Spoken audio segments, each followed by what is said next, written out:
Reincarnated with the strongest system. Ranking systems. My novel have 3. Martial ranks. Monster ranks. Magic ranks. All West CHPTRs on n.o/vli/n/.cm. The metal and colors belong to the martial ranks. The highest of the human martial ranking is the Saint. Copper equals beginners/amateurs. Bronze equals Class E. Silver equals Class D. Gold equals Class C. Platinum equals Class B. Mithril equals Class A. Adamantium equals Centennial Beast. Black equals Millennial Beast. Saint equals Myriad Beast. Calamity equals Demigod. The ranks of monsters are classified in classes. Example is Class A above Class A are called Centennial, Millennial, Myriad, and Calamity. Take note that this auxiliary chapter is newly posted, so there might be cases when you will see other monster classifications like Grade A or Rank A monsters. Magic ranks. Magic ranks are simple enough. The power rankings of magicians are called circles. The lowest is the first circle, while the highest is the 10th circle. Each circle has 10 stages. Only after the magician has managed to break through to the 10th stage would they advance to a higher circle. Talent grades determine how many circles a person can unlock in his lifetime. The lowest talent grade E allows a magician to reach up to the peak of the first circle.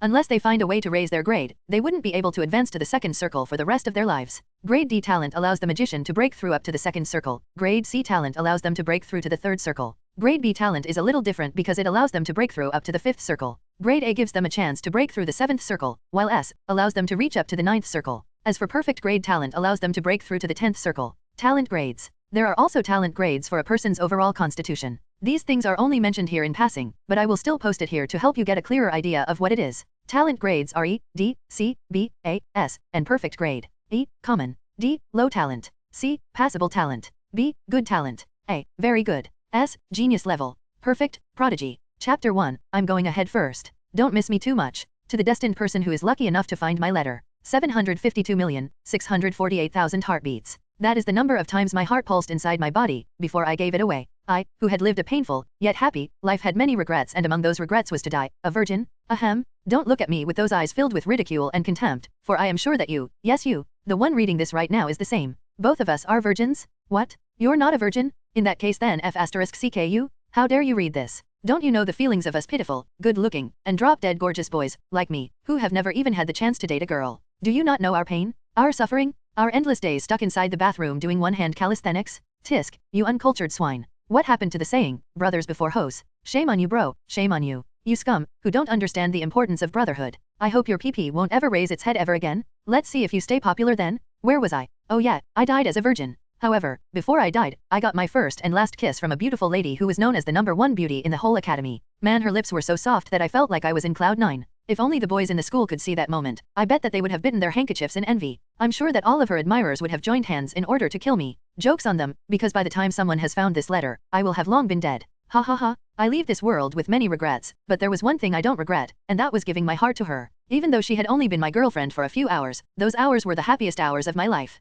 I pray that she will live her life to the fullest, not only for herself, but, also, for my sake. To you, who is currently reading this letter, I wish you a blessed day. I don't know who you are, where you're from, or what you're going through. However, let me just tell you one thing. Live your life to the fullest, and live without regrets. For there are many like me, who won't be able to see tomorrow's sunrise once we close our eyes tonight. I never cared about the world before, but when I saw the last sunset of my life, I realized that I had missed many beautiful opportunities. Don't be like me. Don't waste your life. Treasure every moment, as if it was your last. And before I end this letter, allow me to give you my final advice. Always bring tissues with you wherever you go. William, the boy who died so that others may live. P.S. In the small chance that you are the one who found this letter, please, ignore the first and second half of what you have read. I was just joking. Don't take my words seriously. If fate wills it, then our paths will definitely cross again. I wish that, the next time we meet, we will be able to finish our unfinished business. I promise that when that time comes, I will never let you go. Well then, I'm going ahead first. Don't miss me too much, okay? Also, you're not allowed to follow me right away, because if you do, I will be really sad. Take care of my little brothers and sisters in the orphanage for me. See you later, Belle.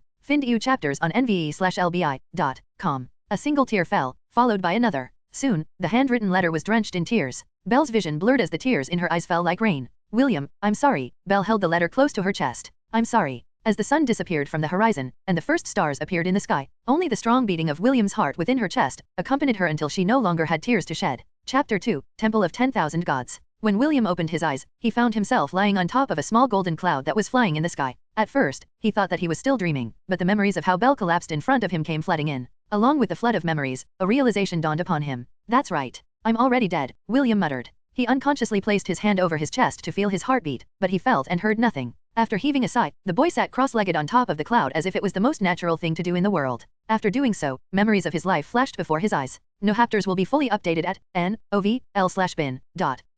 William saw happy memories, sad memories, and memories that he didn't want to see ever again. At the end of his reminiscing, the image of a beautiful girl, with long black hair, made him bite his lip in frustration. Truth be told, he was very worried about her. Did the operation succeed? Did the doctors make it in time? Will the hospital director keep his promise? Many questions popped inside his head. However, he knew that there was nothing more that he could do to affect the outcome of the events that had transpired. The reason? He was already dead. There was no use worrying about things that were beyond his control. I hope you're safe, Belle, William said as he raised his head. A golden portal was shining in front of him and he knew that his journey had come to an end. He had never believed in God before, for God never did anything for him when he was alive. He also didn't believe in heaven and hell. The only thing he believed in was reincarnation. Perhaps, he was influenced by the countless novels that he had read while staying at the hospital. His only hobby was to read stories about cultivation, kingdom building, slice of life, transmigration, historical romance, and many other themes. If there really is a God, then he'd better prepare himself to get hit by my fist. William narrowed his eyes as he gazed at the golden portal that was getting larger every second. If I find out that he also took Belle, I will beat him up until even his mama doesn't recognize him anymore.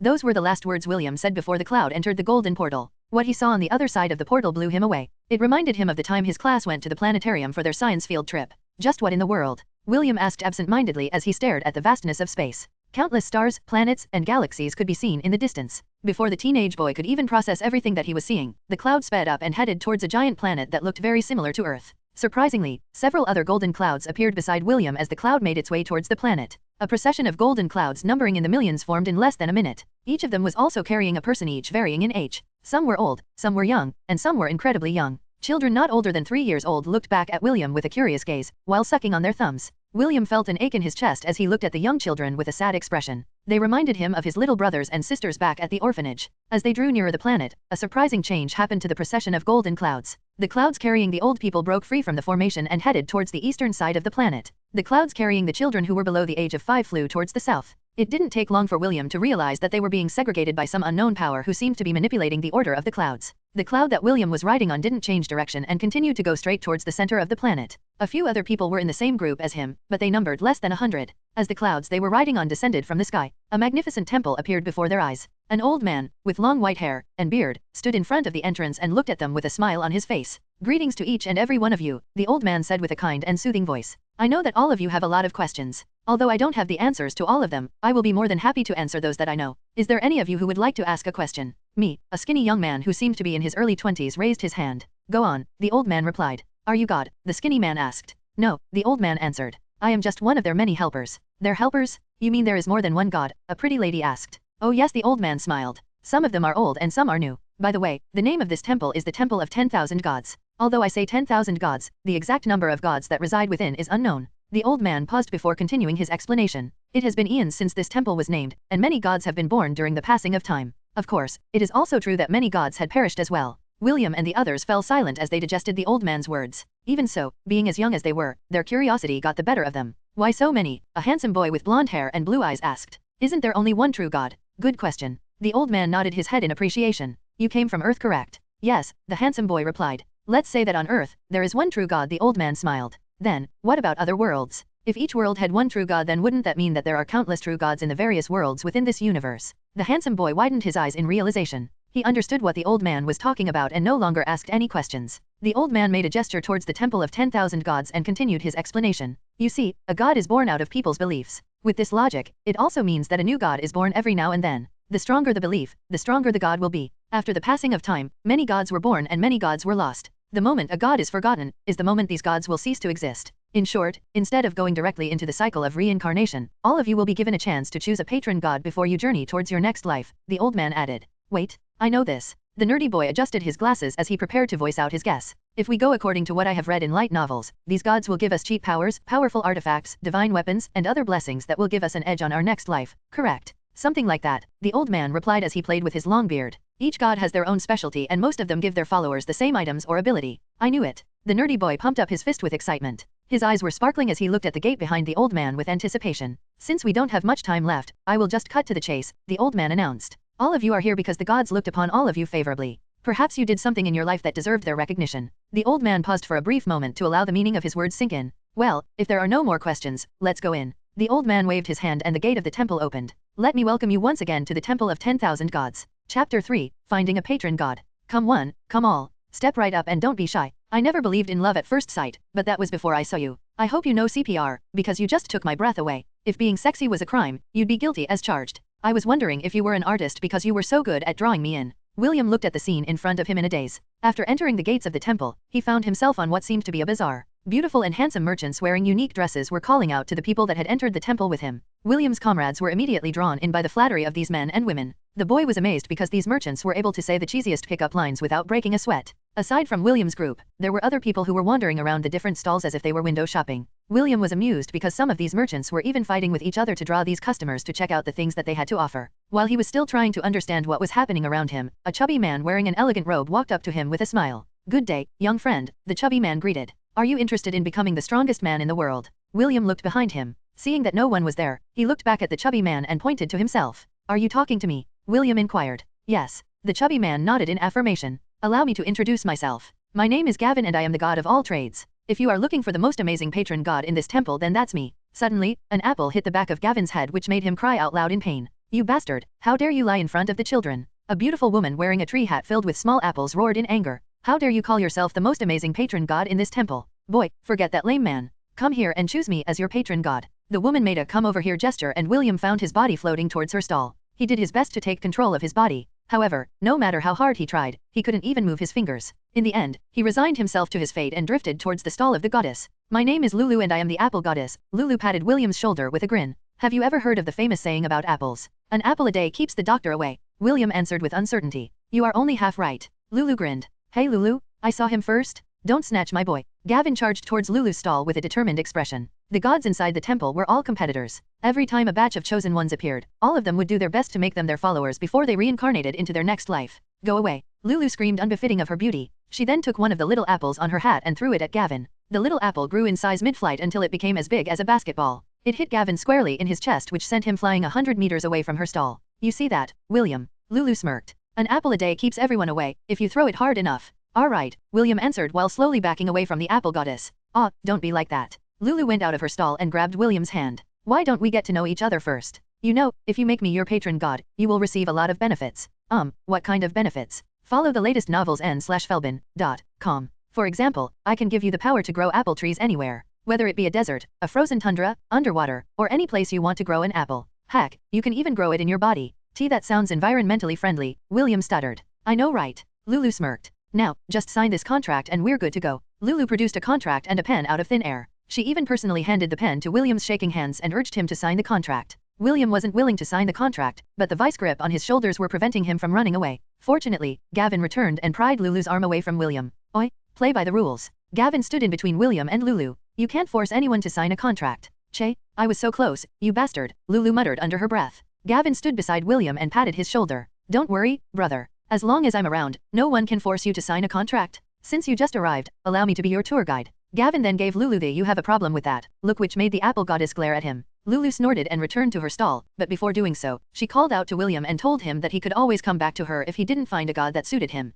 Gavin walked side by side with William as they toured the bazaar. He answered William's questions and even corrected some of the boys' misconceptions about gods. "There are 3 types of gods," Gavin explained as they walked. "The primordial gods, the personification gods, and the new generation gods. The primordial gods consist of the gods that were born when the multiverse was created. You might know them as the god of fire, god of water, earth, wind, lightning, etc. The personification gods are gods born out of emotions and professions. God of fear, god of lust, god of vanity, and god of pride are examples of gods born from emotions. The god of war, the god of blacksmith, god of hunters, god of music, god of art, are gods born out of professions." Gavin paused before continuing his explanation. "As for the new generation gods, these are the gods who were just recently born and have very unique traits." "Unique traits?" William asked. "We'll be seeing one of these new generation gods soon," Gavin replied. "Do you see that long line of people over there? They are lining up to sign the contract of that new generation god." Seeing William's curiosity, Gavin gave a wry smile and took the boy to see the goddess that was manning the stall. A little girl who seemed no older than 12 years old was shaking hands with a teenage boy with a big smile on her face. Her pink hair, red eyes, and cute lips made her look extremely adorable.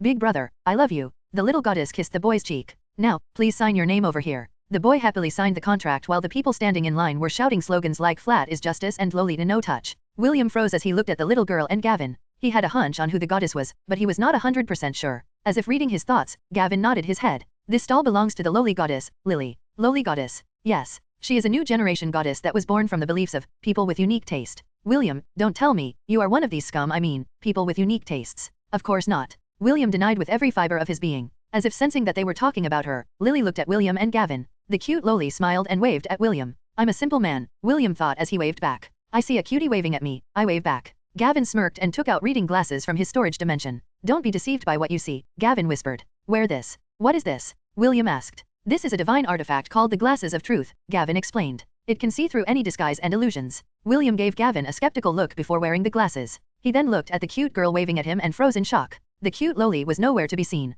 Instead, a midget with a wrinkled face and big nose was staring back at him. The midget smiled and William could see the 3 teeth that were sticking out of her gums. 1 tooth on the top and 2 on the bottom. The loli granny winked and blew William a flying kiss. A pink heart with wings materialized out of thin air and flew towards the young boy. Out of reflex, William swatted the flying heart, sending it towards the floor. Determined to finish its mission, the pink heart dusted itself as it slowly stood up from the floor. It then attempted to flap its wings to fly. Unfortunately, William didn't give it a chance to make a comeback. He stepped on it and ground it to pieces. After making sure that the heart was utterly destroyed, he ran away as if the devil was right behind his back. Gavin chuckled as he followed the panicked boy who was running for his life. In his eyes, William was a very interesting person. If possible, he wanted him to become his follower. Chapter 4, William's Choice. After running away from the stall of the lowly goddess, William toured the other stalls of Temple of the Gods. After spending 3 days inside the temple, the boy finally decided on the patron god he would follow. Welcome. A beautiful girl with cat ears shook William's hand. You made the right decision in coming here. Our god is the best. I know. William blushed as he looked at the god who was standing in front of the stall. A handsome man, with a noble bearing, noticed William's stare and nodded in the boy's direction.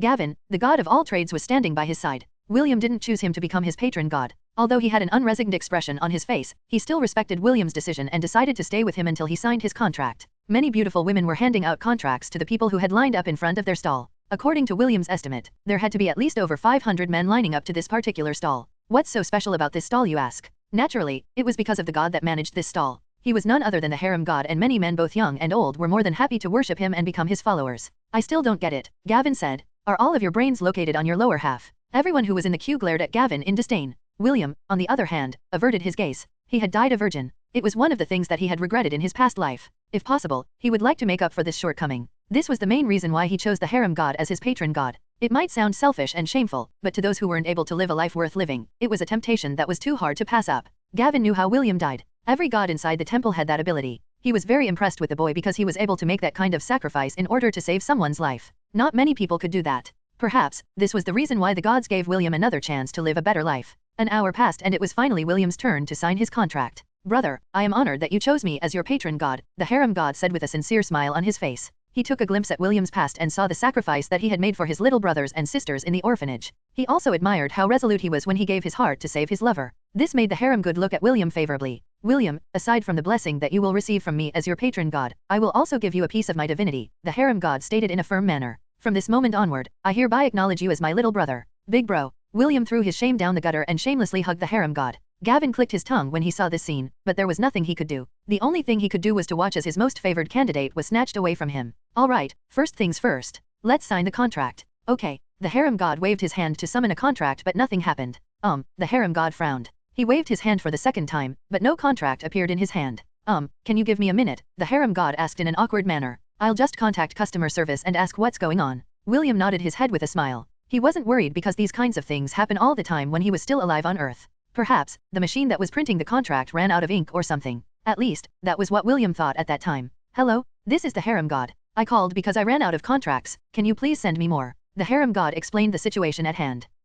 Is that so? The harem god frowned. Can't you do something about it? Just one more contract will do. I will not ask for more. Sorry sir, you have reached your maximum number of followers, the customer service representative replied. Even if you ask for one more contract, it cannot be done. The divine system will not allow anyone to violate this rule. Just give it up, sir. The harem god sighed as he ended the call. He looked at William with unwillingness. Such a good brother and he wasn't able to give him the happiness he deserved? Gavin noticed the change in the harem god's expression and immediately thought of something. Could it be? Gavin thought. He didn't dare voice out his thoughts out loud in the case that he was mistaken. Even so, he was willing to grasp this thin strand of hope that had appeared in front of his eyes. Brother, I'm very sorry. The harem god bowed his head. I had reached the maximum number of followers. I cannot add more even if I wanted to. Gavin almost did a fist pump as he heard the harem god's explanation. I knew it. William was heartbroken by the news. It was like lining up to buy the limited edition game that he wanted to play so badly. Then, when it was his turn to purchase it, the staff would tell him that they had run out of stock. Don't worry, brother, the harem god patted William's shoulder. Even if you don't sign my contract, I will still give you my divinity.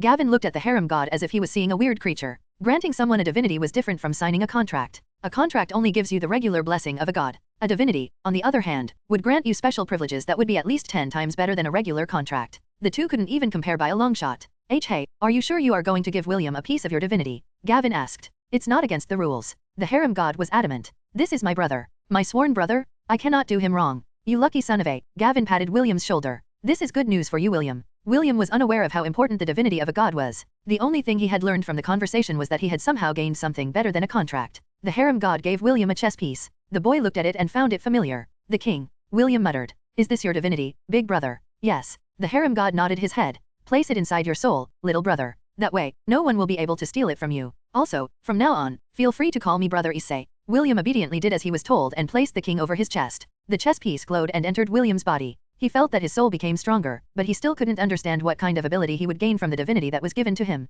Alright, since I reached my quota, I'll follow you until you choose your patron god. The harem god patted his chest with confidence. Don't worry. As long as I'm around, no one would dare to scam you and force you to become their follower. Thank you, Brother Issei. No need to thank me. This is the least that I can do for you, William. William had just finished nodding his head when he heard a familiar voice shouting behind him. There you are, big brother. The lowly goddess, Lily, jumped to his embrace like a cannonball. Read lat stch ders on n/v//l, b, I, dot, cm. Everything happened so quickly that William didn't have enough time to dodge the lowly's attack. Lily held William's body in a vice grip as she pressed her little head on his chest. Big brother, I really like you, the lowly goddess said. Why don't you become my follower? I am willing to give you many benefits. All you need to do is, give me a kiss. F***ck. William screamed internally. I'd rather kiss a frog than kiss you. His body spasmed uncontrollably as every fiber of his being tried to break free from the lowly granny's hold. The little lowly was unaware that William had already seen through her disguise. Lily continued to do her best to act cute and seduce William to become her follower. Gavin smirked as he watched this scene unfold. Another chance had presented itself in front of him and he would be stupid if he didn't use this to his advantage.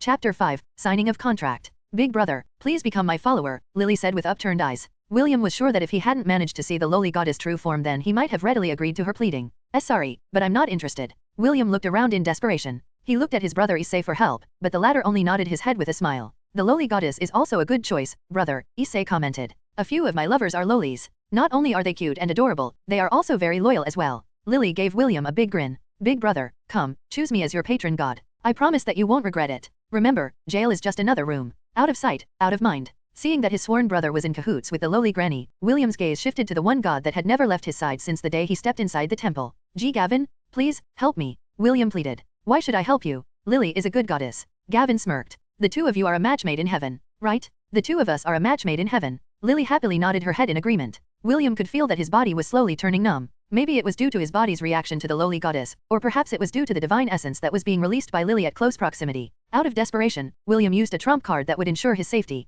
Gavin, if you help me then I promise to become your follower. William roared. Lily was taken aback by William's decision. This was the first time this happened to her. The majority of the people that had entered the temple would always agree to sign a contract with her the moment she acted cute and clingy. It never crossed her mind that because of her actions, she forced William into a dead end. You heard him, Lily. Gavin stepped forward and pried the little lowly away from William's stiff body. Che. Lily pouted. After being freed from the lowly granny's hold, William was finally able to relax. He took a few deep breaths to compose himself before looking at Gavin with grateful eyes. Give me the contract, William said. I will sign it. Gavin didn't do anything and simply looked at William with a serious expression. He really wanted to give the boy his contract, but he didn't want to force him either. The god of all trades knew that he played dirty in order to get William's promise and he felt very guilty. What's the rush? Gavin cleared his throat. It would be best if we talk about this while having good food. Sounds like a great idea. Issei nodded his head in agreement. He felt that something was amiss, but he decided to just follow the flow for now. I'm coming, too. Lily didn't want to be left out, so she decided to follow them. Gavin took William and the two tag-along gods to the most popular restaurant inside the temple.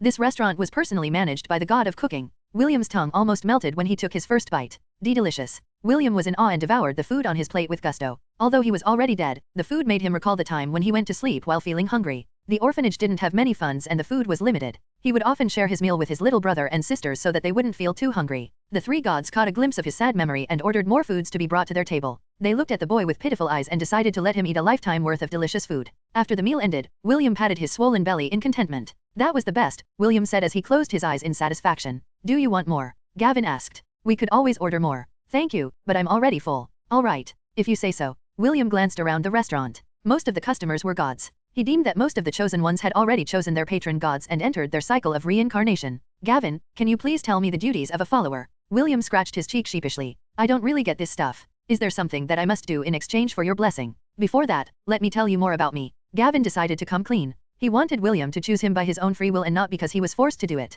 After my explanation, you can decide whether you want to choose me to become your patron god or not. William was surprised by Gavin's demeanor. In the end, he decided to nod his head and listen to the god's explanation. Seeing that William was giving him his full attention, Gavin started his explanation. As you may already know, my slogan is Jack of all trades, master of none. Just like your good brother, Issei, the moment you sign my contract then you will receive my blessing. My blessing works like this: you will have a 20% increase in the experience that you will gain when you increase the level of your job class. Job class? Just like in games? William asked. He had played RPGs before and he was quite familiar with the leveling concept. The boy had also read plenty of novels in regards to cultivation and virtual games, so it was easy for him to understand Gavin's explanation. Yes, that is the first benefit of becoming my follower. Gavin nodded his head in confirmation. The second benefit is that you will get an extra skill point whenever your job class levels up. Isn't that amazing? It is indeed amazing. However, I have one question. Read lat stch on n/v/l/b.i.cm.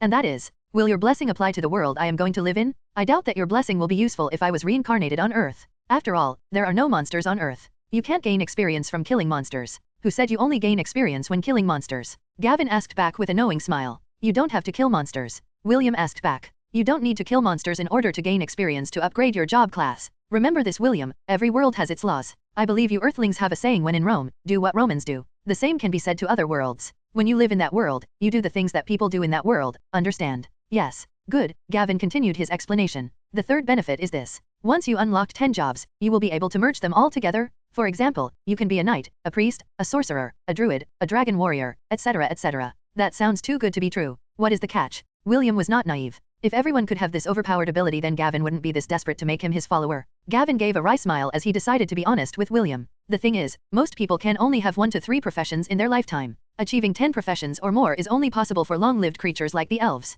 So basically, if I'm not born an elf then I'm FCKED. Not exactly. Only the ability to merge the job classes into one will remain unreachable for you. The rest of the benefits remain. Oh, that's good news then. William felt relieved because the blessings that Gavin mentioned were not a bad deal. Alright, where do I sign? Are you sure that you really wanted to become my follower? There are better gods out there, you know, Gavin replied. It's fine. I trust you. William looked at Gavin seriously. I believe that you are telling me the truth. Gavin felt the stone in his heart drop. He waved his hand and a contract appeared out of thin air. He then handed it to William along with a pen. The god of all trades did his best to prevent his hands from shaking. In truth, aside from William, he only had one last follower. A god with no followers would cease to exist. This was why he was quite desperate to recruit William under his wing. In the end, his honesty towards the boy made the latter choose him as his patron god. After signing the contract, William felt a strong connection between him and Gavin. It was a very warm feeling and it made him feel safe. Chapter 6, I'm going to f***ing dismantle you? So, this is what it feels like when you sign a contract with a god, William muttered. I'm really jealous, big brother, you should have made me your patron god instead. Lily pouted.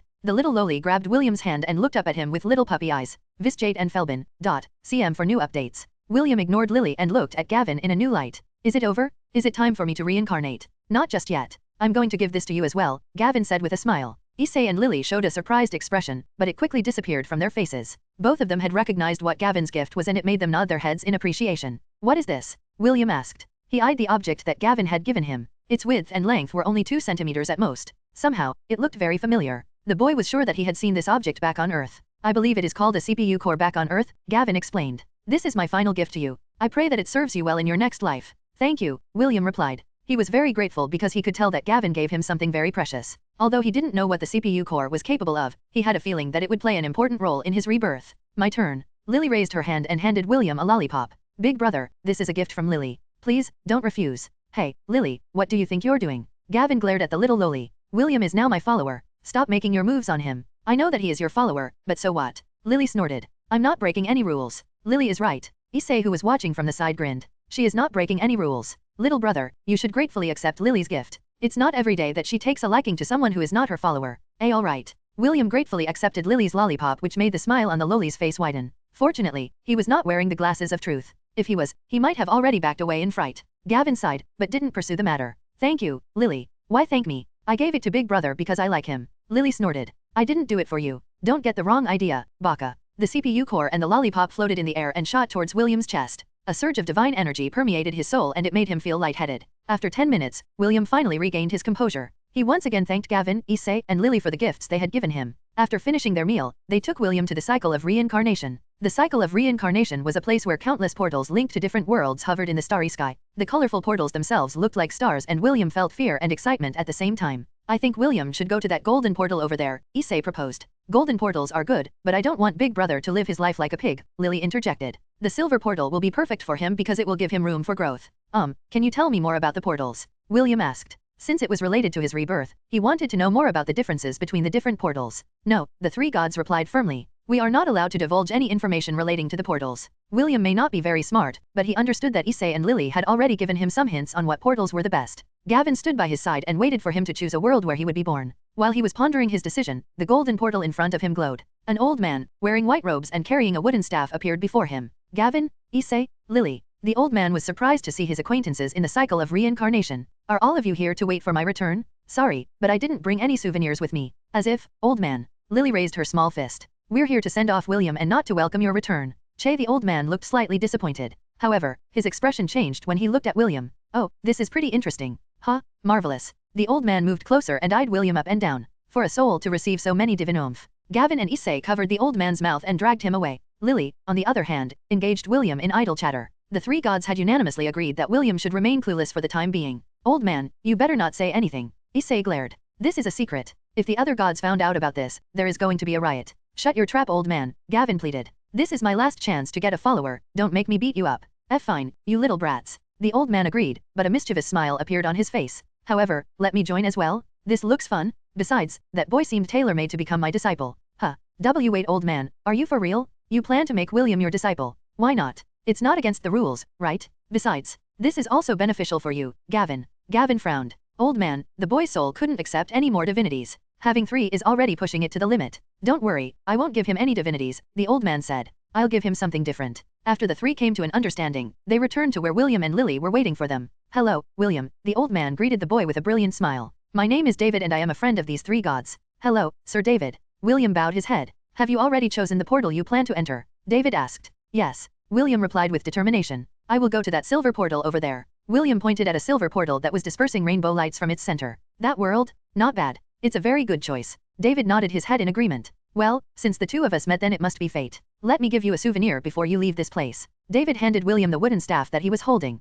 Take this with you. But Gramps, this is your walking stick, right? William stared at David with confusion. Relax, I have more where that came from. David waved his hand casually. A wooden stick, similar to the one William was holding, appeared in David's hand. Take that as a memento of our meeting. David patted the boy's shoulder. Now, off you go. William's body floated in the air and flew towards the portal. However, he stopped midway and looked back to the 4 gods who had made his stay in the Temple of the Gods memorable. Thank you, everyone. William bowed respectfully. I'll do my best in my next life. William, before you go, please listen carefully, Gavin said. As you set off on your new journey, remember that the journey itself has meaning. The sunrise, the sunset, and the beauty of the world around you, embrace them all and live your life to the fullest. Thank you, I will. William waved his hand one last time and faced the portal in front of him. Suddenly, a truck emerged from the portal right next to the silver portal that William was planning to enter. With a loud crash, the truck hit William and sent him spiraling towards a red portal in the distance. In a span of a few seconds, William's soul entered the portal, leaving the 4 gods frozen in place. Gavin, Issei, Lily, David, FCK. The truck finally stopped and transformed into a 10-meter tall robot. Did I just hit someone? Truck-kun, I'm going to f***ing dismantle you. Gavin roared in anger. Chapter 7, William von Ainsworth. What's taking it so long? An elf who seemed to be in his early 30s paced back and forth outside the room. Like all elves, he was very good looking. However, that handsome face of his was masked with anxiety. Giving birth takes time, a beautiful elf replied. Stop walking around, you are making me nervous as well. I'm worried about our daughter, the handsome elf replied. What if something happens to her and the child? What should we do, Erin? Nothing will happen, Theoden. Erin glared at her husband in annoyance. Get a grip, will you? Just look at Morgan. See, he's pretty calm. Theoden glanced at the redhead man who was leaning on the wall at the corner of the room. He had his arms crossed over his chest and he was standing still like a statue. His eyes were closed and seemed to be resting. The handsome elf finally calmed down and sat beside his wife. Both elves held each other's hands and prayed to their gods to keep their daughter and her child safe from harm. Inside the delivery room. My lady, I can see the baby's head, the midwife said with excitement. Just a little bit more. Just one more push. The beautiful lady lying on the bed gave a guttural grunt as she obeyed the midwife's pleading. Her long blonde hair stuck to her skin, and her emerald green eyes were tinged with fatigue.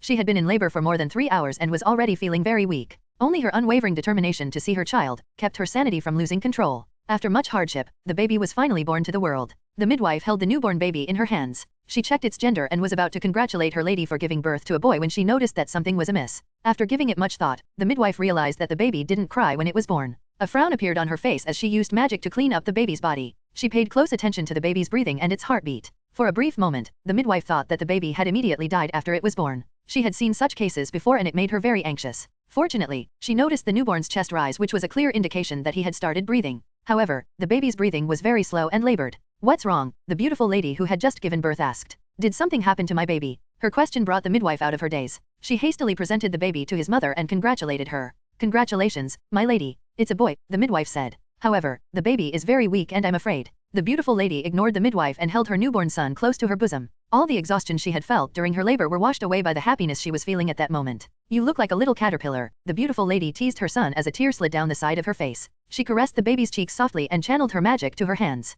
Heal. Cure. After casting 2 consecutive spells, the baby finally moved and started to cry. The 2 elves who were waiting outside the room glanced at each other. Erin cried and buried her head on her husband's embrace. Although she kept on telling her husband that everything was going to be fine, she herself was feeling anxious. The redhead man who was leaning on the wall finally opened his eyes. He breathed a sigh of relief as he looked at the ceiling of the room. His gray eyes were tinged with happiness and sorrow. Happiness because his brother's child had been born. Sorrow, because the child would never get to see his father in this lifetime. "My lady, your child is very tenacious." The midwife smiled as she looked at the child. "I really thought that he wouldn't be able to make it." The beautiful lady kissed her baby and smiled. "Are you saying that he has a strong will to live?" "Exactly." The midwife nodded her head in agreement. "Will," the beautiful lady muttered. "From now on, your name will be William. William von Ainsworth." The beautiful lady looked at her son lovingly. "Grow big and strong, just like your father." Suddenly, the door sprang open and the 2 elves entered the room. New STRIs at n/vel/b/i/n.co. Theoden immediately checked his daughter's condition. His heart ached when he saw the exhaustion on his daughter's face. However, he could also sense happiness and pride inside her beautiful exterior. Erin went to her daughter's side and kissed her cheeks. "Congratulations, Arwen." "Thank you, mother," Arwen replied with a faint smile. Seeing the mother and daughter pair, the handsome elf felt left out and decided to scrutinize the baby who was nestled in his daughter's embrace. "Why is this child so quiet?" Theoden asked. "Are human babies that weak?" "What are you talking about? He's not a human child. He's a half-elf," Erin corrected her husband. "Father, my baby is not weak." Arwen pouted. "He's strong? If not, then he wouldn't have been born in this world." Theoden frowned, but knew better than to argue with his wife and daughter. After checking their daughter and the baby, the 2 elves left the room in order to let the mother and child have some quality time with each other. After all, they had to part sooner or later. Arwen unbuttoned her dress and gently guided her son's lips to her breast. The baby still had his eyes closed. Clearly, he was still weak, but his natural instincts allowed him to perform the most basic thing that a newborn child should do, and that was to drink his mother's milk. Deep inside William's consciousness, words started to form. However, his soul was still damaged due to being hit by Truckcon before he entered the cycle of reincarnation. Because of this, he was unable to see the words that had appeared on his status page. Daily quest, drink milk has been completed.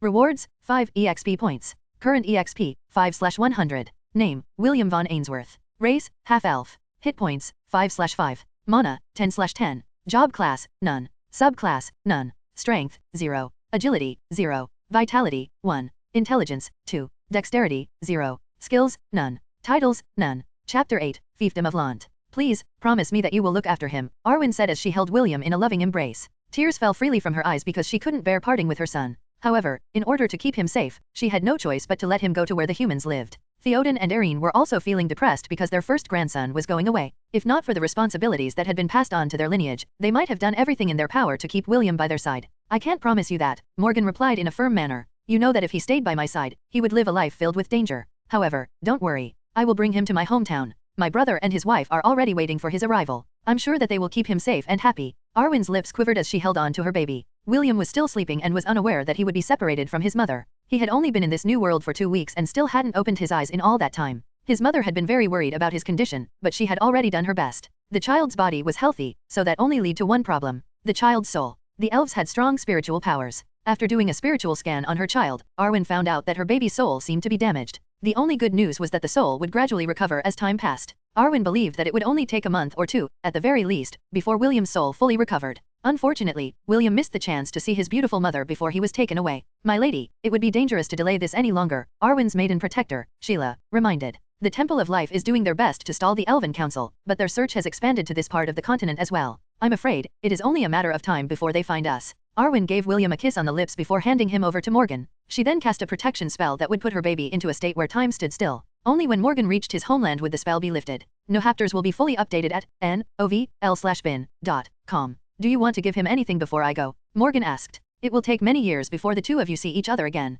"I already left him a memento," Arwen answered as her gaze landed on the necklace that she had given her son. At the center of the necklace was a black ring. It was the ring that belonged to William's deceased father, and Morgan's twin brother, Maxwell. Morgan gazed at the familiar ring lying quietly on the baby's chest and nodded his head. He bid his final goodbye to Arwen and her parents before walking towards his mount. The 7-meter-tall manticore lowered its massive body and allowed Morgan to sit on its back. This creature had the body of a lion, the tail of a scorpion, and the wings of a dragon. It was a mighty beast that had accompanied Morgan in his journey to the peak of the mortal realm. After a few years, make sure to send him letters, Morgan said in encouragement. I'm sure that he would like to talk to his birth mother, even through letters. Arwen bitterly nodded her head. Even without Morgan's reminder, she would still send her son letters. She didn't want her son to think that his mother didn't care for him. The manticore flapped its wings and flew to the sky. Arwen wept as her baby slowly disappeared beyond the horizon. Somewhere on the western side of the southern continent, a manticore landed a mile away from the small fiefdom of Lant. Although Morgan could just enter the city with his mount, he decided to be more low-key in his approach. He had been exiled from the Hellan kingdom many years ago, but, if he wanted to return to his homeland, no one, not even the Blood Iron King, could stop him.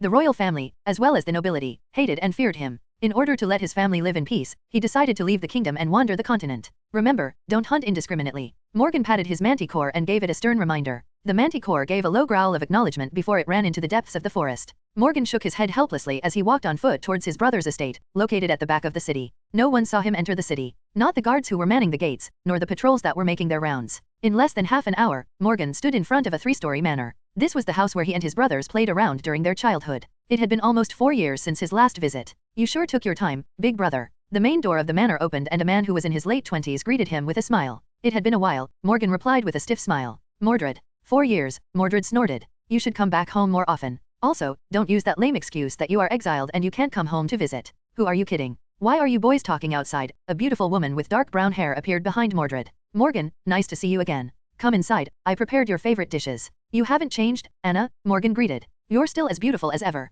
Enough with your sweet talk, give me the baby. Anna happily walked towards Morgan to take a look at the baby in his arms. Anna gazed at the small child and felt her heart melting. Without waiting for Morgan's permission, she scooped the baby into her arms and planted a kiss on William's forehead. What is his name? Anna asked. William, Morgan answered. Very well, his nickname will be Will. Anna grinned. She then left the 2 men and went inside the house. The 2 brothers sighed and followed behind her. Although Mordred was the Baronet of Lant, the one calling the shots at home was none other than Anna. When they entered the house, they could hear Anna talking to someone. Ella, this is Will, isn't he cute? Me, you think so too, right? Me, you see, he has been on a long journey, can you give him some of your milk? Me. Morgan tilted his head as he saw Anna coaxing a goat to breastfeed William. The goat was only a meter tall and had a very fluffy coat. The 12-inch horns on its head had a reddish hue which made it look more refined. The goat stood still as Anna guided the baby's lips to drink some of its milk. The journey had been long and if not for Arwen's spell, William might have starved along the way. Unknown to the sleeping William, his status page was once again updated as the goat's milk entered his system. Daily quest, drink milk has been completed. Rewards, 5 EXP points.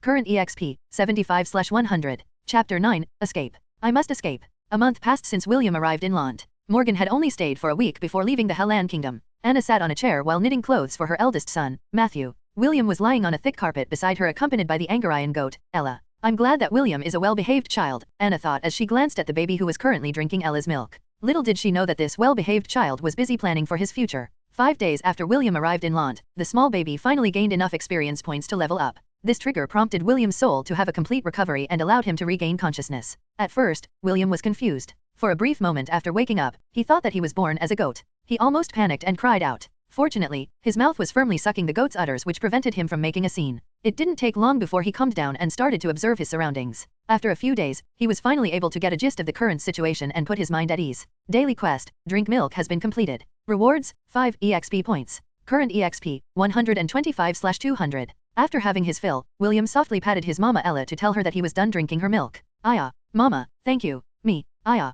can we go outside? The goat lightly shook its head and licked William's forehead. Seeing that it was impossible to convince his mama to take a stroll outside the house, William just focused on the things that he could do and that was to check his status page. Aya, status. Name, William von Ainsworth. Race, half-elf. Hit points, 5/5. Mana, 10/10. Job class, none. Subclass, none. Strength, 0. Agility, 0. Vitality, 1. Intelligence, 2. Dexterity, 0. Skills, none. Titles, none. Available stat points, 6. Available skill points, 0. I wonder how I can get a job class, William thought. Still, according to the light novels I read, magicians are treated in high regard. Should I go for the magician route and put all my stats to int? Suddenly, William remembered another story that he had read while he was still alive. If I choose to become a magician then I might be called a genius, William mused. I can't let that happen. Geniuses are treated as stepping stones by the protagonists. I need to remain low-key and surprise them when they least expect it. This is the common template for successful reincarnators and transmigrators. After careful thought, William decided to hold his stat points for now and just use them in the future.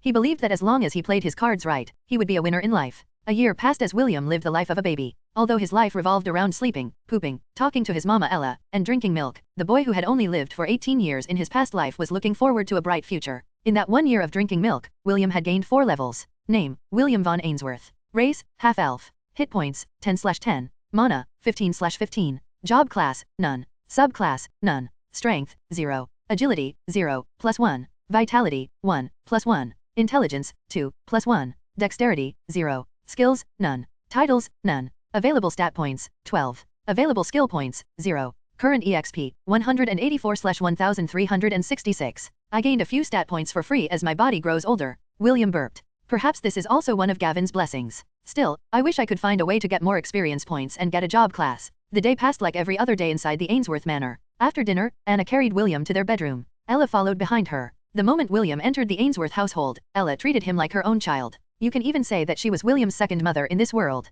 Wherever William went, the Angarian goat followed. The couple made a comfortable place for Ella and William at the corner of the room. The baby and his mama goat laid on top of thick and comfortable carpets. Ella liked to keep William close to her, and not even Anna and Mordred could take William away from her without her permission. Around midnight, William suddenly woke up from his slumber. He could feel something warm on his chest, so he decided to investigate. His small hands picked up the source of that warm feeling and looked at it closely. The black ring hanging on his necklace glowed in the darkness. What's going on? William thought as he observed the glowing ring in his hand. The ring is getting warmer. Suddenly, William was almost blinded by a brilliant flash of light that came from the ring. When the light faded, the baby William found himself in an unfamiliar place. The air smelled damp, and it made him feel uncomfortable. William crawled on all fours and scanned his surroundings. The ground was coarse and stone walls lined both sides. On the ceiling hung small stalactites which made him realize that he was no longer inside his Uncle Mordred's and Aunt Anna's bedroom. William was a half-elf which gave him dark vision. Even in the dark, he would be able to see things clearly. What the hell? William's body shivered as he saw 3 creatures slowly approaching him from the front. Read the latest stories and novelbin.com.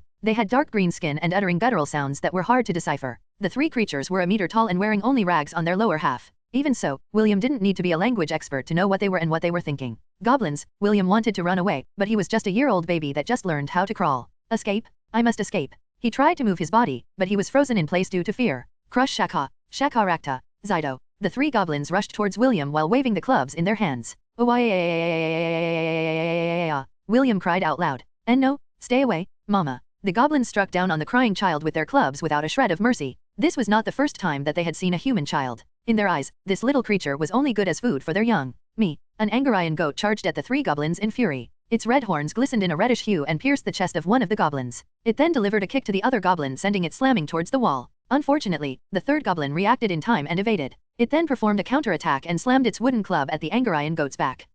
Ella bleated in pain, and the goblin took that opportunity to rain down more blows on its body. The goblin that was pierced to the chest by Ella's horn was still alive, and it propped itself up while holding its chest. The other goblin who was slammed on the wall joined its comrade in bashing the goat in a mad frenzy. Blood spilled out of Ella's mouth as the club hit the side of her face.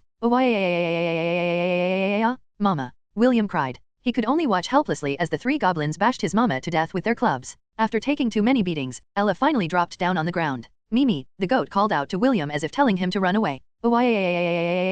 Mama. William saw his mama Ella's fur stained in blood. The side of her face was also bloody, and 2 of her legs seemed to be broken. The Angarian goat struggled to get up, but the goblin kicked it out of anger. While the 2 goblins took turns in kicking the fallen goat, the 3rd goblin who had been pierced in the chest by Ella's horn had approached William during the commotion. It didn't take long before the crying William saw the goblin by his side. Cray! The goblin screamed and struck down. He wanted to kill the human baby so badly in order to vent out the anger it was feeling. William could only watch as the wooden club descended upon him. A cry of pain followed the strike and the ground was stained in fresh blood as the wooden weapon hit its target with a vengeance. Chapter 10, Time to Fight Back. The goblin was sent flying a few meters away from William's location. The blood on its chest gushed forth and stained the ground in a greenish hue. 2 more shrieks filled with pain followed suit. The 2 goblins who had been bashing the Angarian goat were also sent flying a few meters away from the fallen beast. All 3 goblins lost consciousness, which made the surroundings very quiet. William snapped out of his daze and hurriedly crawled towards his mama Ella. He didn't even glance at the floating wooden staff in the air that saved his and his mama's life. Mama, Mama. William hugged Ella's bloody head and cried. Me. Ella bleated. Blood was spilling at the side of her face and her eyes. Sensing that William was beside her, she licked the baby's cheeks before lowering her head to the ground. The Angarian goat had received severe injuries and was on the verge of dying. William kept on crying while holding onto Ella's bloody head. He didn't care that his clothes were stained with blood. The goat's coat had blood all over and he could feel that her life was slowly ebbing away. "Oh, Mama, don't leave me, oh." As William cried, he felt something softly tapping his cheeks. As he turned his head, he saw the wooden staff floating by his side. "Go away, oh." William swatted the wooden staff. Due to the event that just transpired and the strong smell of blood that permeated the air, the baby William was not able to think properly. This was the first time he experienced such a brutal event in his 2 lives and it made his brain lose reason. As his hand touched the handle of the wooden staff, a small ringing sound resounded inside his head. The sound brought with it a calming effect which allowed him to regain some clarity of mind. Although he was still somewhat deranged from fear and sorrow, he was able to read the row of words that appeared in front of him. "Would you like to acquire the shepherd job class? Yes/no." The baby looked blankly at the glowing words in front of him. It took a few seconds before the words registered inside William's head. I choose yes. Congratulations. Host has acquired the shepherd job class. Host has learned skill, way of the shepherd. Host has learned skill, bestow. Host has learned skill, first aid. William's attention locked on the newly acquired skill first aid. He didn't waste any time and immediately read the skill's information. First aid. 5 mana points. Heals 20 hit points. Only work for creatures that belong to the herd. This skill cannot be upgraded. This is it. William knew that this skill was the thing he needed. He then glanced at his mama Ella and was surprised to see the goat's status window. Name, Ella. Race, Angarian goat. Hit points, 5/100. Read the latest stories and novelbin.com. Mana, 20/20. Strength, 2. Agility, 3. Vitality, 4. Intelligence, 2. Dexterity, 2. Skills, horn attack, stomp. Titles, none. Available stat points, 0. Available skill points, 0. Current EXP, 0/100. Seeing that his mama Ella was indeed in a near-death condition, William touched the Angarian goat's head and said the skill out loud. Time was of the essence and he couldn't afford to take things lightly. First aid. First aid. First aid. First aid. William repeatedly cast the skill until he felt his body grew heavy. He was also feeling a slight headache due to mana depletion. The goat's blood-stained coat was restored to its silky and fluffy appearance. Her broken legs snapped back in place, and Ella's bloody face returned to normal. The goat immediately stood up and licked William's face. The wet and warm tongue that he had grown accustomed to brought joy to the baby who had almost fallen into despair a few minutes ago. Mama. Me. William hugged the goat's neck, while the latter closed her eyes in comfort. The two stayed like this for a full minute, before the peace was broken by the 2 goblins who had regained consciousness. Me. Ella stood in front of William. The Angarian goat pawed the ground as if preparing to attack the moment the goblins came within her strike range. William grimaced because he forgot that the battle was still far from over. He quickly looked at his status to check if any of the skills he had learned could turn the tide in their favor. Way of the shepherd.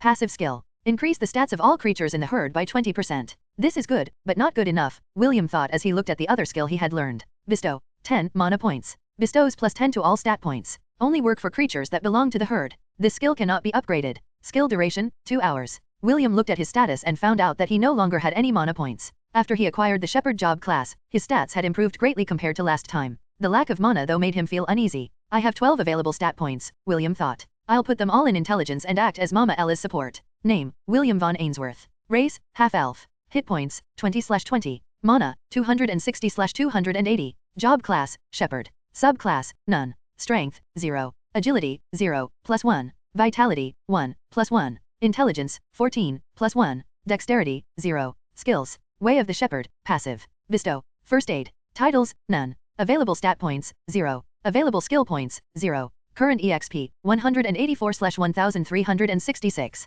Time to fight back. William placed his hand on the Angarian goat's coat and used his skill. Bestow. Ella's body glowed and grew larger. Normally, her height was only a meter tall. However, after receiving William's bestowment, she became a meter and a half tall, and the horns on her head glowed bloody red. Although it still looked like a docile and harmless goat, its physical prowess had grown exponentially. Ella bleated and charged towards the 2 goblins. Aside from gaining additional strength, it also became more intelligent. It knew that in order to protect William, it must take the initiative and deal with the 2 goblins as soon as possible. The goblins bellowed and charged at the goat with their wooden clubs held high. They were not afraid of human livestock. Since they had already defeated it once, they could easily defeat it again. When the 2 sides were only a few meters apart, Ella stomped hard on the ground and increased her speed. She caught the 2 goblins by surprise, which led to one of them to their immediate demise. Ella's horn glowed as it pierced the goblin's chest. This time, the horns penetrated the goblin's skin and tore towards the heart like a hot knife through butter. The goblin was only able to voice out a guttural death cry before it fell dead on the ground. Gained EXP points, 60. After killing the first goblin, the Angarian goat pressed both of its front hooves firmly on the ground as it used its hind legs to deliver a powerful kick aimed towards the second goblin's head. A cracking sound echoed in the cave as Ella's hooves shattered the goblin's skull. The second goblin shrieked in pain before falling down. The Angarian goat then raised its hooves and stomped on the goblin's face with bloodshot eyes. Gained EXP points, 60. This was the goblin who had struck her body repeatedly and Ella was hell-bent to smash its face to a pulp. After 2 hate-filled stomps, the goblin's face caved in, almost turning into meat paste. Ella grunted before turning her attention to the last goblin that had attempted to hit William with a wooden club. Although she hated the goblin who had beaten her up until she was near death, her hate for the goblin who tried to kill William had reached the extreme. The Angarian goat trotted towards the goblin.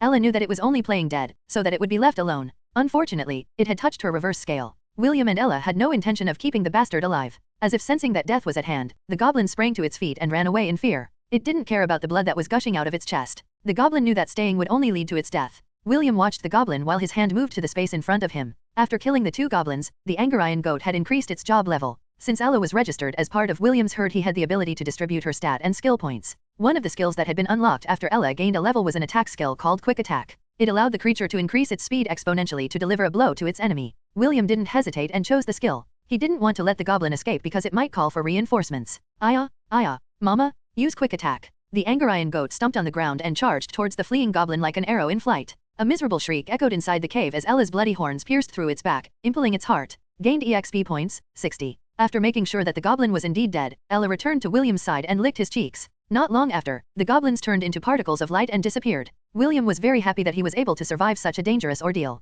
He hugged his mama Ella's neck as the adrenaline rush started to disappear from his system. Aya, let's go back. Mama, me. William touched the ring that was hanging on his neck. After gaining his job class, the appraisal skill was also unlocked. Because of this, he was able to learn the ring's special functions. With a brilliant flash of light, the baby and the goat disappeared from that dark and damp cave and returned to Mordred's and Anna's bedroom.